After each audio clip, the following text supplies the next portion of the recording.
اس کی عبادت کرتے ہیں۔ اور اللہ تعالیٰ فرماتا ہے اے نبی کیا آپ ایسوں کی سفارش کریں گے اور ایسوں کے آپ وکیل بنیں گے جو اپنے خواہشات کے پجاری ہیں؟ اور اللہ فرماتا ہے ان میں سے تو اکثر ایسے ہیں کہ انہیں عقل نہیں ہے، وہ جانوروں سے بھی بدتر ہے، جو اپنے خواہشات کے پیچھے بھاگ رہے ہیں۔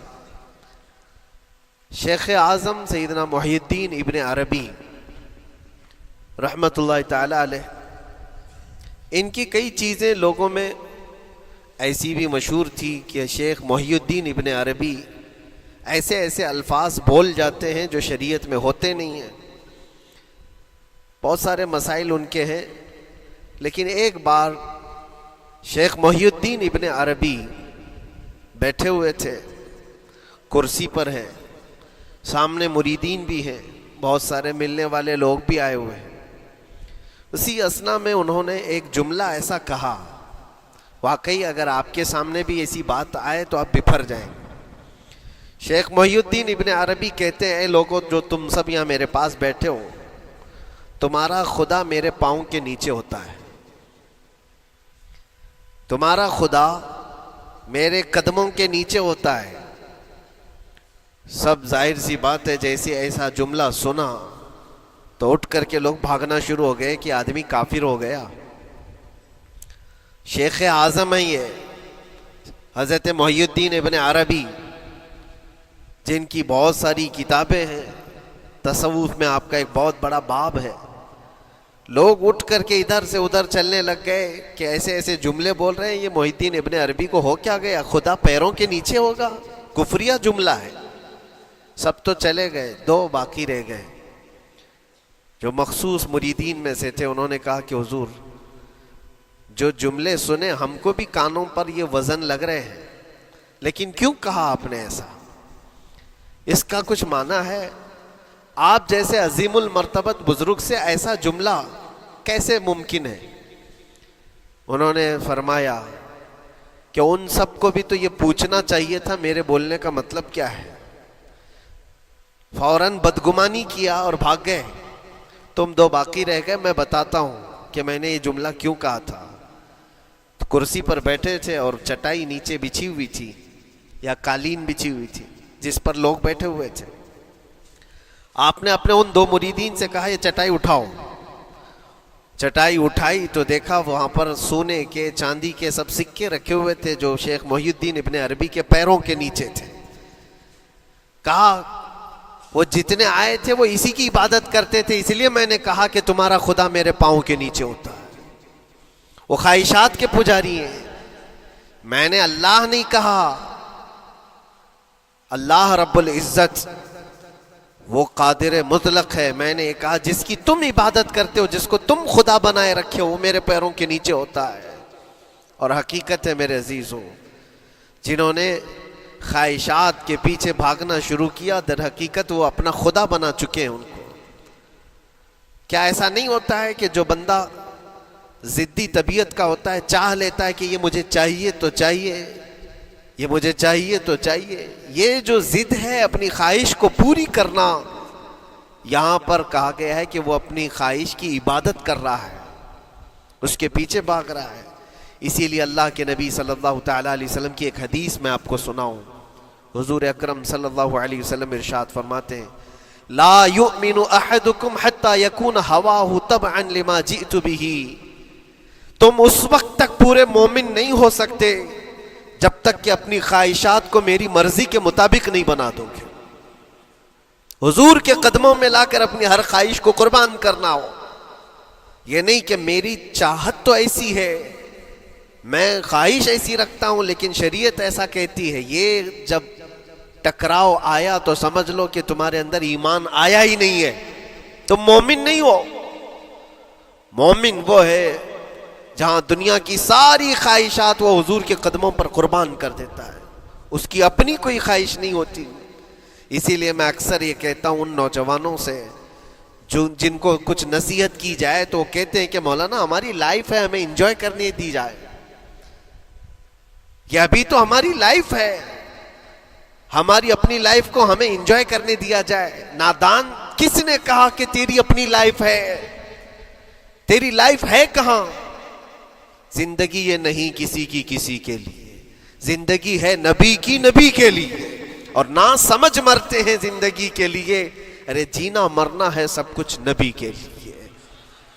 جو خواہشات کو لا کر کے حضور کے قدموں پر رکھ دیتا ہے تو پھر وہ کہتا ہے میرے عزیزو، وہ پھر آ کر کے یہ کہتا ہے اپنی خواہشات، اپنی طبیعت جہاں سب مر جاتی آدمی کی، اس کی اپنی کچھ نہیں ہوتی، تب اس مومن کی زبان سے یہ نکلتا ہے یا رسول اللہ زمین و زمان تمہارے لیے، مکین و مکان تمہارے لیے، چنین و چنا تمہارے لیے، بنے تو جہاں تمہارے لیے، ہم آئے یہاں تمہارے لیے، اٹھے بھی وہاں حضور کے لیے۔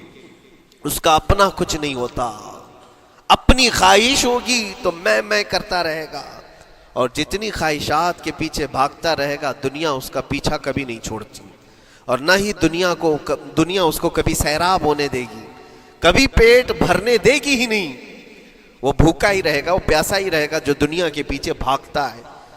ایک مرتبہ سیدنا عبداللہ ابن مسعود رضی اللہ تعالیٰ عنہ غمگین بیٹھے ہوئے تھے، کسی بات کا غم ہوگا، نبی پاک صلی اللہ تعالیٰ علیہ وسلم کا گزر ہو رہا تھا، آپ نے دیکھا، حضرت عبداللہ ابن مسعود سے پوچھا کہ غم کیوں ہے؟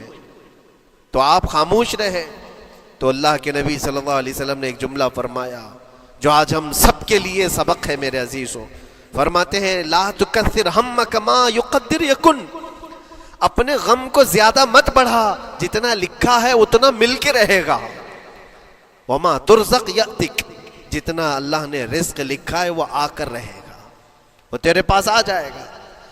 غم کب بڑھتے ہیں انسانوں کے؟ ہمارے اندر جو ٹینشن جس کو آپ کہہ رہے ہو، فرسٹریشن کہہ رہے ہو، یہ سب چیزیں انسان کی زندگی میں کب آتی ہیں؟ جب یہ اپنی لو اور اپنی خواہشات دنیا سے لگاتا ہے، خالق سے اگر لگاتا ہے تو پھر اس کے غم نہیں بڑھتے، بلکہ غموں کا مداوا ہے۔ اسی لیے بزرگوں نے فرمایا کہ اگر ٹینشن فری جینا چاہتے ہو تو انسانوں سے امیدیں کم کر لو، اللہ کی ذات سے یقین بڑھا لو، اس کی ذات سے یقین بڑھاؤ۔ ہم نے دیکھا ہے اپنی زندگی میں جس سے ہم ملتے رہے، جس سے کچھ خواہشیں رکھتے رہے، یا جس کے متعلق کچھ امیدیں وابستہ کر رکھی، یہاں امیدیں ٹوٹ جاتی ہیں، پھر انسان کا غم بڑھتا ہے، انسان مغموم ہو جاتا ہے۔ اللہ کی ذات سے جو وابستہ ہوا اور وہاں جو آس لگایا، وہ ہر دن بشاشت کے ساتھ جیتا ہے، یقین کے ساتھ جیتا ہے۔ اسی لیے میرے عزیزوں، یہاں جس نے بھی اپنے خواہشات کو دنیا کے ساتھ لگایا ہے اسے کم کرنا ہے۔ لا تکثر ہمک ما یقدر یکن، اللہ کے نبی فرماتے ہیں اپنے غموں کو زیادہ مت کر، جتنا لکھا ہے اتنا تجھے مل کر رہے گا۔ اس دار فانی میں، اس عمل کی دنیا میں ہم نے اپنے بہت ساری چیزیں پھیلا رکھی ہیں۔ ایک چیز میں آپ کو بتاؤں کہ کبھی کبھار میں دیکھتا ہوں موبائل کو، اب سب کے ہاتھوں میں موبائل ہے، اور کبھی کبھار یہ اسٹک بھی ہوتا ہے، اچھی کمپنیوں کے موبائل بھی اسٹک ہو جاتے ہیں، یا تو کبھی بہت زیادہ بیٹری گرم ہو جاتی ہے اور موبائل بھی گرم ہونے لگتا ہے۔ پھر اس کا حل کیا ہے؟ ایکسپرٹ سے پوچھتے ہیں موبائل کبھی ہینگ ہو رہا ہے یا کبھی بہت بیٹری گرم ہو رہی ہے، اس کے ریزن کیا ہے؟ تو وہ ایکسپرٹ یہی بتاتے ہیں کہ اس کے اوپر اوور لوڈ ہو سکتا ہے، بہت زیادہ اس میں ڈیٹا جمع ہو چکا ہے اور پھر بیک گراؤنڈ میں ایکٹیو ہے بہت زیادہ، جس کی وجہ سے بیٹری ہارمفل ہے، بہت زیادہ گرم ہو جاتی ہے، یا تو پھر ایک ساتھ کئی چیزیں اس کے اندر ڈال دی جاتی ہیں تو اس کا پروسیس کم ہو جاتا ہے، اسٹک ہو جاتی ہے۔ یہ تو موبائل ہے جو تمہیں سکھا رہا ہے۔ یہی چیز ہے دنیا کے ہمارے اس لائف میں، ہماری زندگی میں بہت زیادہ چیزیں اگر دماغ میں آ جاتی ہیں تو پھر دماغ گرم بھی ہو جاتا ہے اور اسٹک بھی ہوتا ہے، ہر چیز سوچنے سے بھی عاری ہو جاتا ہے، صحیح طریقے کے فیصلے نہیں لے پاتا۔ اچھا نقصان کیا ہے اس کا؟ سیم ہم نے موبائل ایکسپرٹ سے بھی پوچھا، جب موبائل بہت زیادہ گرم ہونے لگے یا اسٹک ہونے لگے تو اس کو کیا کرنا چاہیے؟ تو ایکسپرٹس بتاتے ہیں کہ اس کے ریڈیشن بہت زیادہ ہوتے ہیں اس وقت، اور یہ نقصان پہنچا سکتا ہے. جو استعمال کر رہا ہے اس کے دماغ پر بھی اثر کرے گا، آس پاس کے لوگوں پر بھی اثر کرے گا. ایک موبائل کے اوپر اگر زیادہ لوڈ آ جائے تو اس کے ریڈیشن آس پاس سب کو خراب کرتے ہیں. یہی حال انسان کی زندگی کا ہے. تمہارے دماغ کے اوپر اگر غم زیادہ بیٹھ گئے اور بہت زیادہ دماغ حاوی ہو گیا تو خود کا تو نقصان کرو گی ہی، آس پاس جتنے ہیں سب کا نقصان کرو گے. تمہاری وجہ سے تمہارے ماں باپ بھی پریشان، تمہاری اولاد، تمہارے بیوی بچے سب اس پہ ان سب چیزوں میں ملوث ہو جاتے ہیں. اب اس کا علاج کیا ہے؟ کہا گیا موبائل کو آف کر دو، ڈیٹا کم کر دو، اس کے اندر سے کچھ چیزیں ڈیلیٹ کر دو، پھر یہ اپنے نارمل حالت میں آ جائے گا. سیم آپ کے لیے بھی ہے. دماغ میں دنیا کے بہت سارے فطور بھرے ہو تو تھوڑی چیزیں ڈیلیٹ کر دو، تھوڑے دنوں کے لیے اپنی اس ایکٹیو لائف کو روک دو اور آ جاؤ اللہ کی بارگاہ میں اور آنکھ بند کر کے اس کی طرف لو لگاؤ. اس لیے کہ ہماری بیٹری جو چارج ہوگی وہ خالق کائنات سے ہی ہوگی. بنانے والا ہی بہتر جانتا ہے اس کی زندگی کس چیز سے چلتی ہے. اور اسی لیے کہا ہے، امام غزالی رحمۃ اللہ تعالی علیہ فرماتے ہیں، جو بندہ اللہ کے ذکر سے کئی دن تک غافل ہوتا ہے تو مردہ لاش ہے جو چل رہا ہے، بازاروں میں جو چل پھر رہا ہے، ذکر الہی نہیں کرتا تو اس کی روح ختم ہونے کے قریب آئی ہے. یہ زندہ لاش ہے. یہاں زمانے ہو گئے، مہینوں بیت گئے، برسوں ہو جاتے ہیں. کتنے دن ایسے ہیں آپ نے اللہ کے ذکر کے لیے الگ سے وقت نکالا ہو؟ کہاں ہے وقت؟ نماز بھی ایسے پڑھ کر کے بھاگ جاتے ہیں جیسے لگتا ہے کہ کوئی چیز ہمارے اوپر سوار تھی، جلدی سے ہٹا دی اور بھاگ گیا. نہیں میرے عزیزوں، ہماری روح جب بیمار ہوتی ہے، ہماری روح کو جب بھوک لگتی ہے تو اللہ کے ذکر سے اس کا علاج بھی ہوتا ہے اور اس کو رزق بھی ملتا ہے. لیکن ہم رزق دیتے ہی نہیں. کبھی آپ نے دیکھا ہماری باڈی کو، صبح ناشتہ نہ کرو، دوپہر میں کھانا نہ کھاؤ تو شام تک ہمارا جسم ہچکولے لینے لگتا ہے، چکر آنے لگ جاتے ہیں. کیوں؟ جسم 2 وقت کے کھانے کو چھوڑنا برداشت نہیں کر پاتا، کمزوری آ جاتی ہے. جسم کو بھوک لگتی ہے، ہمیں کھانا دینا اسے ضروری ہے. اسی طرح اللہ نے ہماری جو روح بنایا ہے، روح کو بھی رزق کی ضرورت ہے. اور روح کا رزق کیا ہے؟ روح کا کھانا پینا کیا ہے؟ کاجو بادام میوے پستے کھا کر کے روح کو طاقتور نہیں بنا سکتے. فرمایا گیا روح کی غذا اللہ کا ذکر ہے. جب بندہ اللہ کا ذکر کرتا ہے تو اس کی روح کو طاقت ملتی ہے اور روح کمزور نہیں رہتی، طاقتور بن جاتی ہے. عزیزان گرامی وقار، پھر میں خلاصتاً یہ بات کہوں گا کہ ہم نے دنیا میں اتنی ساری چیزیں پھیلا لی ہیں، اتنے سارے، جس کی وجہ سے غموں کا بوجھ ہمارے دماغ پر طاری ہے. اور ایک وقت وہ آئے گا جب ساری چیزیں چھوڑ کر کے فوراً بھاگنا پڑے گا، نکلنا پڑے گا. کچھ لوگوں کے متعلق کہا گیا ہے کہ روح نکلنے کے وقت اس کو بہت تکلیف ہوتی ہے. سب کے لیے نہیں. کچھ ایسے لوگ ہیں جن کی روح نکلنے کے وقت درد زیادہ ہوتا ہے، تکلیف زیادہ ہوتی ہے مرنے کے وقت. پوچھا گیا کیوں؟ کہا کہ یہ روح جو ہے اس کی ساری بنائی ہوئی چیزوں میں اٹکی ہوئی ہے. اس کی اولاد میں بھی ہے، اس کے مال میں بھی لگی ہوئی ہے، اس کے گھر میں بھی لگی ہوئی ہے، اس کے جائیداد میں بھی لگی ہوئی ہے. روح جب نکل رہی ہوتی ہے ان سب چیزوں سے بھی نکل رہی ہے. جہاں جہاں اس کی خواہشات لگی ہوئی تھی سب جگہ سے کھینچا جا رہا ہے تو درد بڑھتا چلا جاتا ہے، تکلیف بڑھتی چلی جاتی ہے. اور پھر وہ جب دیکھ رہا ہوتا ہے خالی ہاتھ جا رہا ہو، تکلیف زیادہ ہوتی. اسی لیے میرے عزیز و اللہ کے نبی صلی اللہ تعالیٰ علیہ وسلم کا جب آخری وقت آیا، آپ کے وصال کا وقت آیا، حضور نے اپنی بیویوں کو بلایا، ازواج مطہرات کو بلایا اور پوچھا کہ کس کے پاس کتنا سونا ہے، کتنا زیور ہے. ازواج مطہرات نے کہا میرے پاس اتنا ہے، ان کے پاس اتنا ہے. سب نے اپنے چاندی سونے کے زیورات لا کر پیش کر دیا. حضور پاک صلی اللہ علیہ وسلم نے فرمایا اے میری بیویوں، اے میری ازواج، اگر تم چاہو تو یہ سب اللہ کی راہ میں خیرات کر دو، اللہ کی راہ میں اس کو وقف کر دو، خیرات کر دو. بیویوں نے پوچھا یا رسول اللہ صلی اللہ علیہ وسلم، کیا آج سے سونا چاندی پہننا حرام ہو گیا ہے؟ کیا ہمارے لیے ناجائز ہو گیا ہے؟ نبی پاک صلی اللہ علیہ وسلم نے فرمایا نہیں، زینت تو تمہارے ہی لیے ہے، سونا اور چاندی تمہارے لیے ہے، حرام نہیں ہے، ناجائز نہیں ہے. لیکن میں دیکھ رہا ہوں میری زندگی کا آخری وقت آ گیا، میں رب ذوالجلال کی بارگاہ میں جانے والا ہوں، میں یہ چاہتا ہوں کہ اس حال میں دنیا سے جاؤں کہ میرے گھر میں سونا چاندی کا کوئی ٹکڑا پڑا ہوا نہ ہو اور اللہ کی بارگاہ میں فقیر اٹھایا جاؤ۔ یہ نبی پاک صلی اللہ تعالیٰ علیہ وسلم کی خواہش ہے کہ میں اللہ کی بارگاہ میں اس حال میں جاؤں کہ میرے گھر میں کوئی چیز رکھی ہوئی نہ ہو، سونا اور چاندی، مال و دولت۔ کیونکہ میرے عزیزوں، اسی سے اندازہ کرو انسان اپنی خواہشات میں اتنا گھر جاتا ہے کہ اس سے نکلنا اس کے لیے مشکل ہوتا ہے، اور روح نکلنے کے وقت یہی تو تکلیف ہوتی ہے کہ کہاں کہاں کیا کیا بنایا تھا، کتنا جمع کیا تھا، حساب کرتے کرتے اس کی روح نکل جاتی ہے۔ ہم نے دیکھا ہے، میں اپنا ایک تجربہ بتاتا ہوں۔ عمرہ سے ہم واپس آ رہے تھے، 40 لوگوں کا قافلہ تھا، ایئرپورٹ پر پہنچے، بہت تاخیر ہو چکی تھی اور فلائٹ کا وقت بہت کم رہ گیا تھا، اور حاجی لوگ ماشاءاللہ جاتے ہیں تو خوب بھر بھر کر کے سامان بھی لیتے ہیں، کیا کیا سامان تھے سب کے پاس، اور ہمارا بار بار جانا آنا ہوتا ہے، میں کبھی کوئی زیادہ چیزیں رکھتا نہیں۔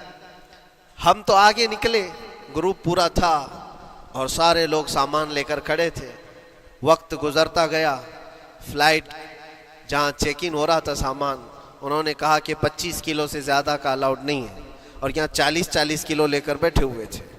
میرا تو تھوڑا سا لے لے، تیرا تو تھوڑا سا لے لے، ایک دوسرے کو پیش کر رہے ہیں۔ 3-4 لوگوں نے تو مجھے پکڑایا کہ آپ کے پاس سامان کم ہے مفتی صاحب، آپ تھوڑا سا ہمارا لے لو۔ جس کا لے سکتے تھے لے لیا۔ پھر اس کے بعد 1 گھنٹے سے کم ٹائم بچا تھا، انہوں نے کاؤنٹر کلوز کر دیا۔ میں نے دیکھا 20 سے 25 حاجی ایسے ہیں جن کا سامان بکھرا ہوا ہے، اور کیا لے جا سکتے ہیں ہاتھ میں، وہ بھی 7 کلو 8 کلو اتنا ہی تھا۔ ان کی خواہشات میں دیکھ رہا تھا، کوئی مسلح اٹھاتا ہے، کوئی کھجور اٹھاتا ہے، کوئی نہیں میرے بچوں کے لیے کھلونے لیا تھا اس کو لے لیتا ہوں، وہ لے لو تو مسلح چھوڑنا پڑتا ہے، یہ لے لو تو کھجور چھوڑنا پڑ جاتا ہے۔ کسی نہ کسی طرح سے وہ لوگ آخری وقت 2-4 چیزیں لے کر کے نکل رہے تھے، اور بکھرا ہوا پورا سامان ایئرپورٹ پر ایسے ہی موجود تھا۔ 1-2 کلو نہیں، کتنے کلو کا سامان چھوڑ کر کے یوں ہی آنا پڑا۔ یا تو پھر فلائٹ کے سفر پہ جاؤ یا سامان میں لگے رہو، 2 ہی آپشن تھے، اور کون وہ چھوٹے سامان کے لیے اپنا سفر ملتوی کرتا۔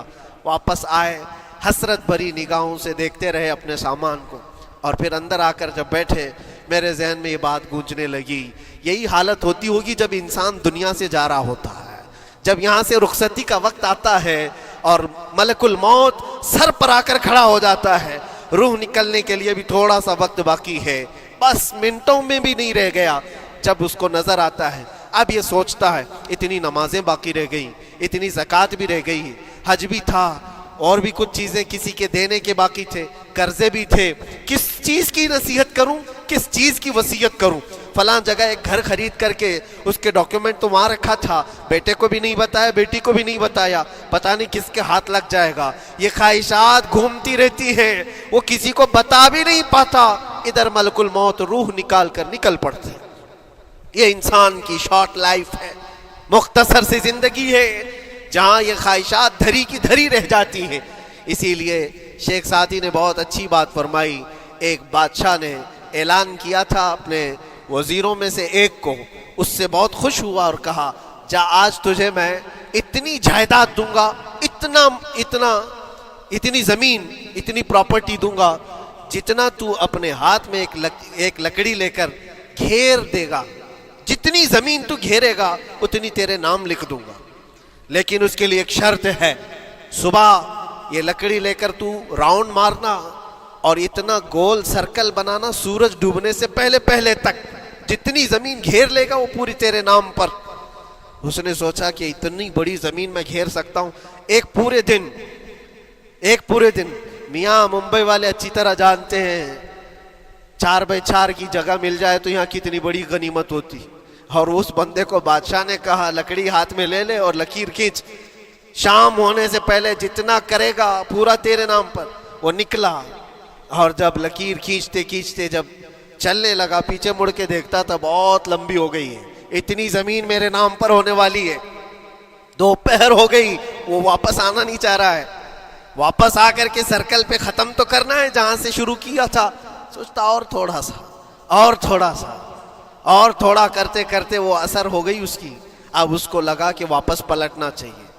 کئی کلومیٹر ہو گئے تھے، اتنے کلومیٹر کی زمین اب وہ اپنے نام پر کروانے والا تھا، لیکن جب واپس پلٹنے کا وقت آیا سانس پھولنے لگ گئی، کیونکہ صبح سے چل رہا ہے، کھایا بھی نہیں ہے، پیا بھی نہیں ہے، جس چیز کو جمع کرنے کے لیے دوڑتا رہا، اب سورج پیلا پڑ گیا، ڈوبنا کے وقت قریب آنے لگا تو اب بھاگنا شروع کیا۔ بادشاہ اور اس کے وزیر انتظار کر رہے تھے کہ یہ لوٹے گا بھی، اب دیکھا بڑی دور سے یہ دوڑتا دوڑتا آ رہا ہے اپنی لکڑی کو لکیر زمین پر کھینچتے ہوئے کہ جلد سے جلد اپنے اس پوائنٹ پر پہنچ جاؤں جہاں سے شروع کیا تھا۔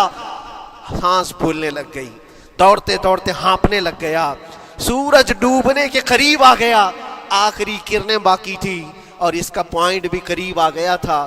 دوڑتے دوڑتے کسی طرح سورج غروب ہونے سے پہلے پہنچ گیا وہاں پر، لیکن کثرت سے بھاگنے کی وجہ سے ٹھوکر کھا کر کے گر گیا اور اپنے اس پوائنٹ پر لکڑی لا کر کے جمع کر دیا۔ بہت بڑا سرکل، بہت بڑی لکیر کھینچا تھا، لیکن ایسا گرا کہ دوبارہ اٹھ نہیں سکا۔ جب سپاہی اٹھانے کو آئے تو اس کی موت ہو چکی تھی، اس کی روح نکل چکی تھی، اتنا دوڑا تھا اس کی روح نکل گئی۔